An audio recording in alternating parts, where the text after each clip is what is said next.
Gloire au Seigneur. Alléluia. Séminaire de Pentecôte 2019 avec pour thème Actes chapitre 2, verset 39. Et nous étions là le vendredi matin, nous étions là le vendredi midi, et nous étions là le vendredi soir. Hier, nous avons suspendu pour les mariages qui ont eu lieu à Dassasro et à Samba. Mariage matin à Dassasro et l'après-midi, nous avons eu 2 mariages à Samba dans l'annexe du pasteur Issouf. Et là aussi, la grâce de Dieu nous a été disponible et nous voulons lui dire merci. Donc le thème nous dit ceci dans Actes chapitre 2, verset 39. Car la promesse est pour vous, pour vos enfants et pour tous ceux qui sont au loin, en aussi grand nombre que le Seigneur notre Dieu les appellera. Et ce matin, nous n'allons pas aller beaucoup plus en profondeur dans les exposés déjà partagés ici à l'église le vendredi matin, le vendredi midi et le vendredi soir. Nous voulons accorder beaucoup plus de temps pour la prière. Vendredi matin, nous avons parlé de la promesse. Quelle promesse? Et nous sommes entrés dans les détails en citant Ésaïe 44, verset 3, Jean chapitre 14, verset 16, et en parlant de Joël, chapitre 2, verset 28 et verset 29 et suivant. Et nous avons aussi, vendredi matin, parlé de la nécessité de la présence de Dieu pour la puissance de Dieu qui est le Saint-Esprit. Vendredi midi, nous sommes revenus et nous avons mis l'accent sur le verset 38 du chapitre 2. Acte chapitre 2, verset 38, où il est dit: repentez-vous et que chacun de vous soit baptisé au nom de Jésus-Christ pour le pardon de vos péchés et vous recevrez le don du Saint-Esprit. Verset 39, car la promesse est pour vous, pour vos enfants et pour tous ceux qui sont au loin, en aussi grand nombre que le Seigneur, notre Dieu, les appellera. Et ce vendredi midi, nous avons beaucoup plus mis l'accent sur le moment de repentance, sur la réalité de la repentance. Et nous avons aussi parlé des conditions que Jésus donne aux disciples dans Actes chapitre 1 pour leur prouver l'importance du Saint-Esprit avant le ministère. Et nous avons dit que sans le Saint-Esprit, nous ne pouvons pas être vraiment efficaces entre les mains de Dieu. Pour faire partie des moissonneurs, pour moissonner le champ de Dieu, Actes chapitre 1, verset 4, Jésus disait aux disciples, il leur recommanda de ne pas s'éloigner de Jérusalem, mais d'attendre ce que le Père avait promis, la promesse vient ici encore, ce que je vous ai annoncé, leur dit-il, car Jean a baptisé d'eau, mais vous, dans peu de jours, vous serez baptisés du Saint-Esprit. Et nous avons beaucoup parlé de comment cette promesse va se réaliser dans notre vie et pour notre vie. Vendredi soir, nous sommes revenus encore sur le thème, chapitre 2, verset 39, et nous avons résumé ce qu'on a fait vendredi matin, vendredi midi, et nous avons parlé des informations que nous avons dans le texte, verset 37, 38 et 39 de Actes chapitre 2. Ce matin, nous n'allons pas aller en détail dans ces choses. Donc je les pose à côté et nous allons avancer ensemble. Alléluia.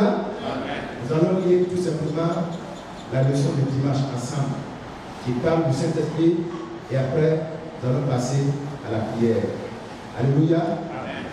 Alléluia. Amen. Nous allons lire la leçon de dimanche et nous allons passer à la prière, tous ensemble. Jour de Pentecôte, ce n'est pas jour de prédication, c'est jour de prière. Et nous allons prier ensemble. Alléluia. Nous avons déjà prêché, nous avons déjà étudié ensemble la parole de Dieu, nous avons déjà examiné les informations utiles, les informations nécessaires entrant dans le cadre de Pentecôte. Et nous voulons ce matin donner le temps à la prière. Donc nous lisons, sans beaucoup de commentaires, le manuel de leçon de dimanche.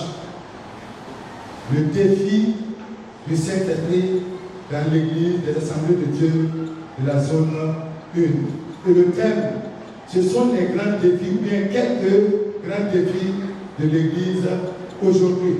Le verset à retenir, Éphésiens chapitre 4, verset 30.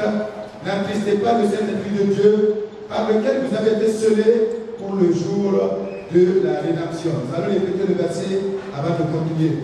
Éphésiens chapitre 4, verset 30. N'attristez pas le Saint-Esprit de Dieu par lequel vous avez été scellés pour le jour de la rédemption. Leçon 23. Le défi du Saint-Esprit dans l'Église. Verset à retenir. Éphésiens 4, 30. N'attristez pas le Saint-Esprit de Dieu par lequel vous avez été scellés pour le jour de la rédemption. Que Dieu vous bénisse. Le premier point, le sceau du Saint-Esprit pour le jour du salut. La collaboration avec le Saint-Esprit devient de plus en plus négligée au point que beaucoup de chrétiens se comportent simplement comme des païens. Or, le sceau de l'Esprit reçu le jour de la conversion doit suivre son évolution normale et garder le chrétien pour le jour de la rédemption, le jour de la mort ou le jour du Seigneur. Si on ne veille pas à présenter cette bonne évolution spirituelle, préserver cette bonne évolution spirituelle, la pratique du péché efface le sceau de l'Esprit, la pratique du péché efface le nom de chacun de nous inscrit dans le livre de vie de Dieu. Gloire à notre Dieu. Donc, l'information que ce premier point donne à l'Église, qui est en même temps une interpellation, est que nous devons redonner de la place au Saint-Esprit dans nos cœurs, dans nos vies, dans notre relation, les uns avec les autres et aussi surtout avec Dieu. Aujourd'hui, il y a beaucoup d'autres informations qui prennent la place de Dieu, de Jésus et du Saint-Esprit dans la vie de l'Église et dans la vie des chrétiens. Au point qu'il y a des chrétiens qui ne sont pas assez différents des païens. Parce que le Saint-Esprit n'a pas de place dans leur vie, dans leur relation. Ils se comportent, ils agissent, ils parlent comme ceux qui ne sont pas habités par le Saint-Esprit. Frères et sœurs, pour nous ce matin, si nous sommes une église de Pentecôte, et nous le sommes, l'église des assemblées de Dieu, le Burkina Faso est une église de Pentecôte, nous devons travailler à garder la présence du Saint-Esprit. Nous devons travailler à garder le sceau du Saint-Esprit dans notre vie. Parce que le péché va éteindre le Saint-Esprit, mais aussi le péché va effacer ton nom du livre de vie de Dieu. Je crois qu'il y a des gens qui jouent avec leur vie. Et la leçon nous interpelle ce matin, et je suis là pour vous interpeller ce matin. Ne jouons pas avec notre vie. Comme je le disais hier au mariage à Sarah, un mari peut tromper sa femme, une femme peut tromper son mari, un pasteur peut tromper ses chrétiens, les chrétiens peuvent tromper son pasteur, mais personne ne peut tromper Dieu. Personne de nous ne peut tromper Dieu. Dieu te connaît, Dieu me connaît, Dieu nous connaît. S'il vous plaît, travaillons à nous éloigner du péché. Travaillons à redonner au Saint-Esprit de la place dans nos cœurs. Soyons une église du Saint-Esprit, soyons des frères et des sœurs habités par le Saint-Esprit. Je voulais ce matin demander à chacun de nous de revoir un peu sa vie. Est-ce que ta vie est une vie habitée par le Saint-Esprit? Est-ce que les actes que tu poses sont des actes qui traduisent la présence du Saint-Esprit dans ta vie? Est-ce que les paroles qui sortent de ta bouche, les pensées qui trottent en toi, est-ce que ces pensées-là te convainquent que tu es rempli du Saint-Esprit ou que tu as le Saint-Esprit? Le péché efface le nom du chrétien du livre de vie de Dieu. Et quand le jour de la rédemption va sonner, ça peut être le jour de ta mort, mais aussi ça peut être le jour du retour de Jésus. Quand cette cloche-là va sonner, est-ce que le Saint-Esprit peut t'indexer, mais peut te dire, voilà le chemin, voilà la maison du Père, voilà la porte du paradis, voilà la maison de Dieu? Il y a des frères qui jouent, il y a des sœurs qui jouent, qui ne prennent pas au sérieux leur relation avec Dieu, qui ne prennent pas au sérieux leur relation avec l'Église. Frères et sœurs, nous avons été scellés pour le jour de la rédemption. Travaillons à protéger ce sceau. Travaillons à donner de la place à ce sceau qui est le Saint-Esprit dans ton cœur, dans mon cœur, dans nos relations et dans notre être sur la terre. Parce que sans ce sceau, nous n'irons nulle part. Sans ce sceau, nous ne partagerons pas la présence de Dieu, nous ne partagerons pas le royaume de Dieu. Et vendredi soir, nous avons pris assez de temps pour prier dans le sens de la repentance. La repentance qui est un homme qui marche. À un moment donné, il se rend compte qu'il est sur un mauvais chemin. Et il s'arrête. Il reconnaît que ce n'est pas seulement le chemin qui est mauvais, mais ce que lui avait est aussi mauvais. Et non seulement il s'arrête, mais il regrette amèrement. Il est contrit, il est meurtri, il est brisé par les actes que lui-même a posés. Il regrette ces actes et il se tourne vers Dieu. Il confesse ces actes-là. Il hait ces actes-là. Il abandonne ces actes-là. Il se retourne pour marcher vers Dieu et il oublie.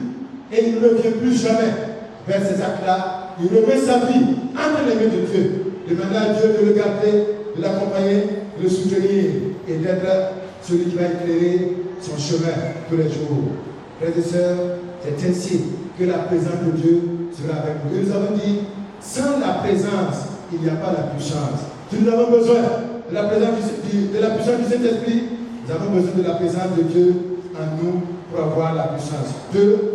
La plénitude du Saint-Esprit pour le ministère chrétien. La place du Saint-Esprit se restreint de plus en plus aujourd'hui.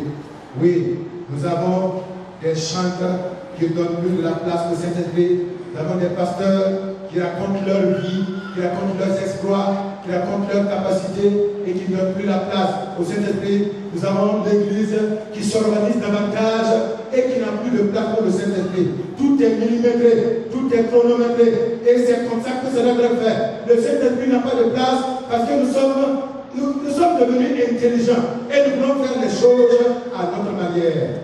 Frères et sœurs, revenons à de meilleurs sentiments. Non, revenons à des sentiments spirituels. Revenons à Dieu et ne soyons pas une église technique, ne soyons pas une église organisationnelle ou bien qui est très organisée, compte beaucoup sur l'organisation. Laissons de la place, donnons de la place au Saint-Esprit parce que c'est le Saint-Esprit qui doit conduire, qui doit diriger. Oui, ne restons pas dans l'église la place du Saint-Esprit. Cet état de fait réduit considérablement l'exercice des dons spirituels dans les assemblées chrétiennes. On entend de moins en moins des parler en langue suivies d'interprétations ou des prophéties pour l'édification de l'Église de Dieu. Peu de miracles et de prodiges se produisent de nos jours dans nos églises.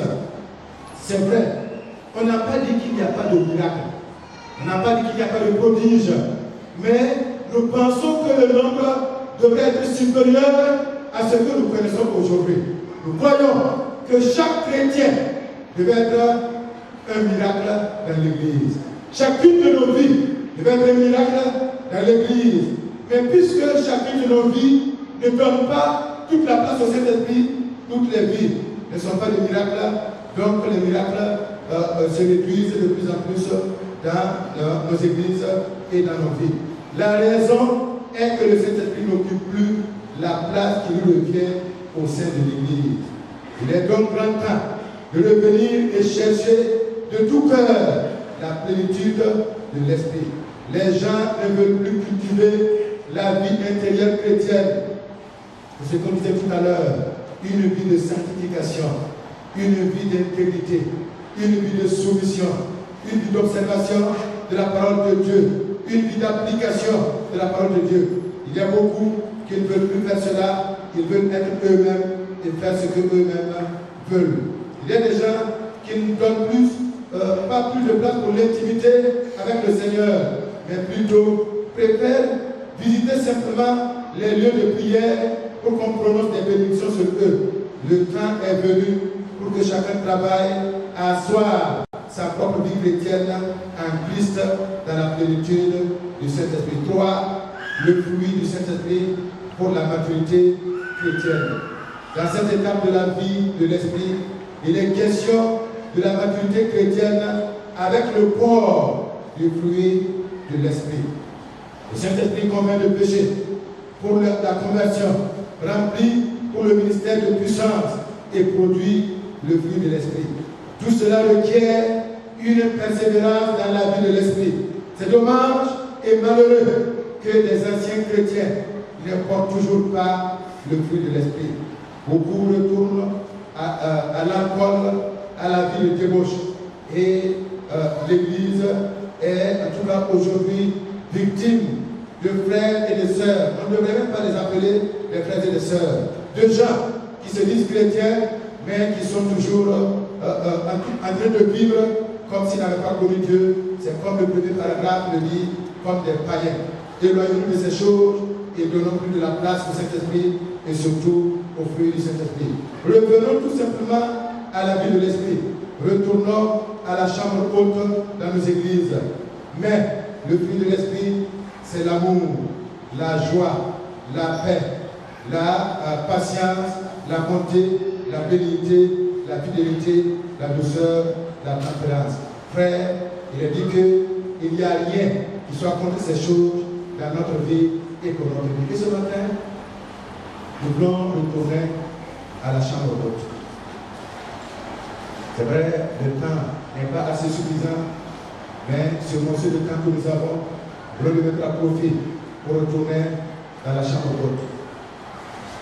Nous allons demander à notre frère Judas de revenir. Nous allons ensemble chanter de tous nos cœurs.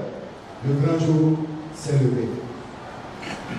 Et après ce cœur, que les uns et les autres éclatent en louange. Que les uns et les autres éclatent en adoration. Que les uns et les autres invitent le Saint-Esprit dans leur vie. Que ceux qui sont déjà baptisés et qui veulent louer le Seigneur en d'autres langues, pendant que c'est toute l'assemblée qui le fait, faites-le de tout votre cœur. Et ceux qui ne sont pas encore baptisés, ouvrent leur corps, leur cœur, leur âme, leur esprit, et de même à Dieu. Me voici ce matin. Viens et remplis-moi. Viens et restaure-moi. Viens et baptise-moi. Viens et fais de moi un homme nouveau. Viens et fais de moi une femme nouvelle pour t'aimer, pour te servir, pour marcher avec toi. De tous nos cœurs, nous voulons donner de l'importance à la présence du Saint-Esprit dans nos cœurs et dans nos vies. Tenez debout, pour tous ceux qui le peuvent. Si vous pouvez vous tenir debout et vous n'êtes pas malade, tenez-vous debout. Si vous êtes malade, vous avez des problèmes de genoux, de hanches, restez assis, il n'y a pas de problème. Tous ceux qui peuvent et aussi qui veulent, si vous ne voulez pas, vous n'êtes pas aussi obligés. Ceux qui peuvent et qui veulent, tenez-vous debout. Chantons de tous nos cœurs. Et après le chant, n'attends pas ton voisin. N'écoute pas ton voisin. Éclate-toi en louange. Dans la présence de Dieu, par le Saint-Esprit, ouvre-toi à Dieu et Dieu te fera du bien en ce jour de Pentecôte au nom de Jésus. Alléluia. Le grand jour s'est levé. Dieu nous